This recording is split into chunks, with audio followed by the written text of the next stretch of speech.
En primer lugar, voy a hacer yo una breve valoración de los presupuestos generales del Estado que han llegado hoy a la Cámara. Estos presupuestos llegan tarde y llegan mal. Llegan tarde porque por motivos electorales se han pospuesto durante meses, lo cual ha sido una grave irresponsabilidad porque ha contribuido a volver a poner a la economía española en el centro de la crisis. Y llegan mal porque nosotros, como representantes de los ciudadanos, los recibimos un día después que los enviados, los emisarios de la señora Merkel, lo que nos parece una descortesía al Congreso de los Diputados. Por otro lado, son unos presupuestos que parece que no le gustan ni al presidente del Gobierno que los ha elaborado, lo que no deja de ser llamativo. No transmite mucha ilusión, mucha esperanza a la sociedad española el señor presidente del Gobierno, si ni siquiera a él le gustan los presupuestos que nos traen. Y en ese sentido, los presupuestos han empezado con mal pie su andadura. Entrando en el contenido, hay tres grandes pilares en estos presupuestos. El primer pilar es la reducción del gasto público.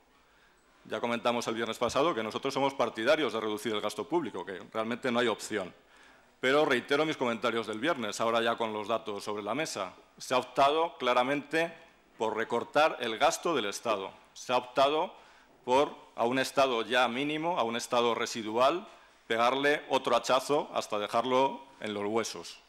Y al lado de esto, las comunidades autónomas, que es donde está el grueso del gasto público y en gran medida un gasto superfluo, se mantienen al margen del ajuste. El señor Beteta nos decía en la rueda de prensa que incluso se van a aumentar sus recursos. Es decir, que se opta por recortar el gasto del Estado y se opta por preservar el gasto de las comunidades. Dicho con una frase más gráfica, al final no solo no se van a cerrar las embajadas autonómicas, sino que vamos a acabar cerrando las embajadas del Estado para poder mantener las embajadas autonómicas.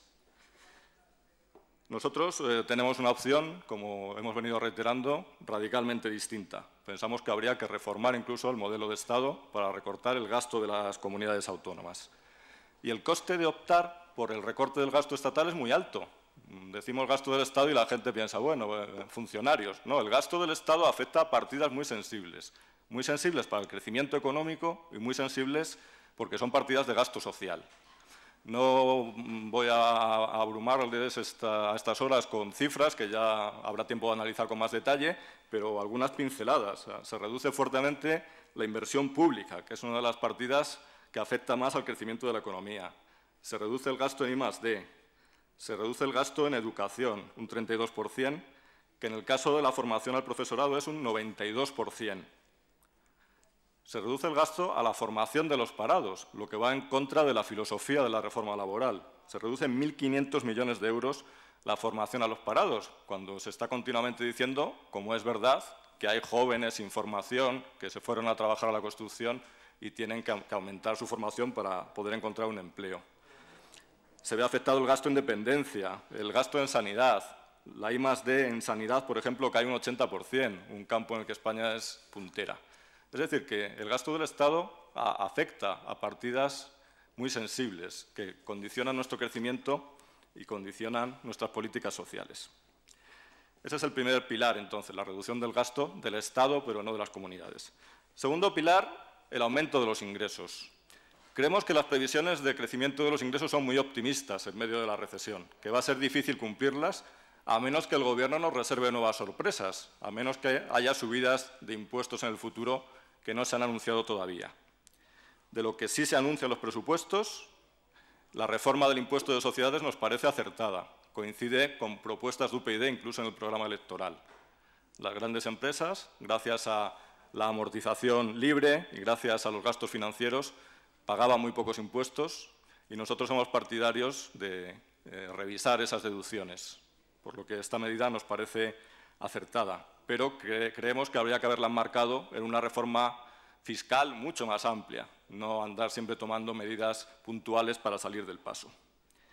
Y el tercer gran pilar de los presupuestos es, como no, la amnistía fiscal, donde merece la pena detenerse, porque en primer lugar, probablemente no sea ni una medida tan eficaz, porque si uno aflora esas rentas ocultas, aunque se le perdone lo que le correspondería en un primer momento, a partir de ahí paga impuestos como le corresponden. Es decir, que puede tener la tentación de seguir oculto porque no es solo la cuestión de lo que se evita en el primer momento, sino en el futuro. Pero el que sea eficaz o no es lo de menos, ¿eh? Al final estamos hablando de 2.500 millones y lo que se deja de recaudar por el fraude fiscal cada año en España son 80.000 millones. O sea, 80.000 millones al año, un 8% del PIB. 2.500 millones son el 3,12%. Hemos vendido muy barata nuestra conciencia fiscal. Hemos vendido muy barata nuestra conciencia fiscal. Por un 3% de lo que se deja de pagar cada año, hemos lanzado el mensaje a la sociedad de que el que defrauda acaba siendo recompensado respecto al que cumple con sus obligaciones. Y esto ya no es una cuestión de recaudación, es una cuestión de simple moralidad. Nosotros hemos hablado muchas veces que en la raíz de la crisis económica había una crisis moral, de gente que en las instituciones financieras había sido cortoplacista.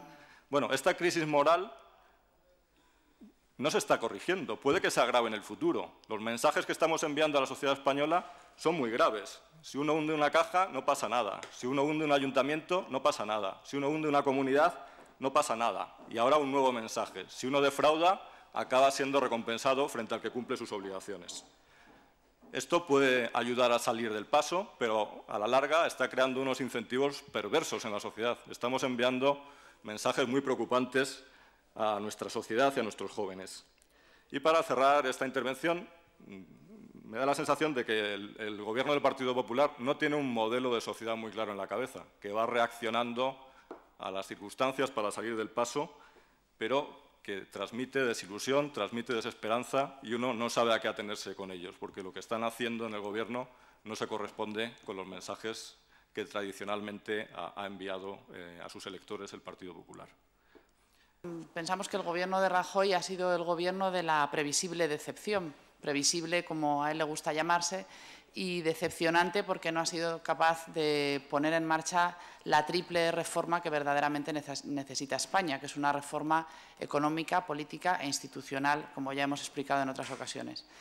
Desde nuestro punto de vista, es como si el Gobierno no tuviera un relato de país. Realmente parece que solamente tienen una visión estrictamente economicista de lo que está pasando, que a nuestro juicio es una visión muy sesgada y con esa carencia, pero no son capaces de presentarnos un relato del país que quieren y del país que aspiran a lograr con todas las medidas que están tomando.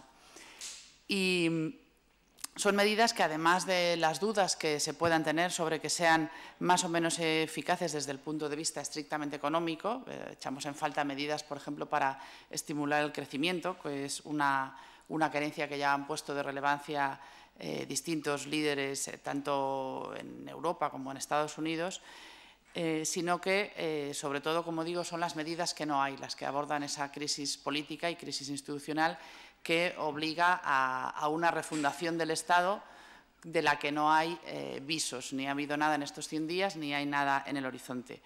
Son medidas que, en general, premian la irresponsabilidad, como estaba explicando Álvaro, y castigan a los ciudadanos. Se ha llevado a cabo un triple rescate, el rescate del sistema financiero, el rescate de las comunidades autónomas y el de los ayuntamientos por medio de los pagos a los proveedores.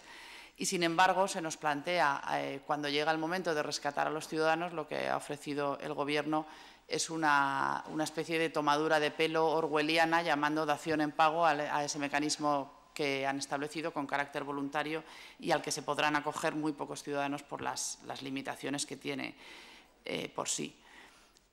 Por último, se agrava también con ciertas medidas, particularmente la amnistía fiscal, la crisis de legitimidad del sistema. Es decir, el sistema tributario, aparte de recaudar impuestos, tiene que de recaudarlos con justicia, tiene que tener asentarse sobre unas bases de legitimidad, puesto que cuando tú les demandas a los ciudadanos ese sacrificio, está justificado en función de que todos los ciudadanos comparten ese esfuerzo.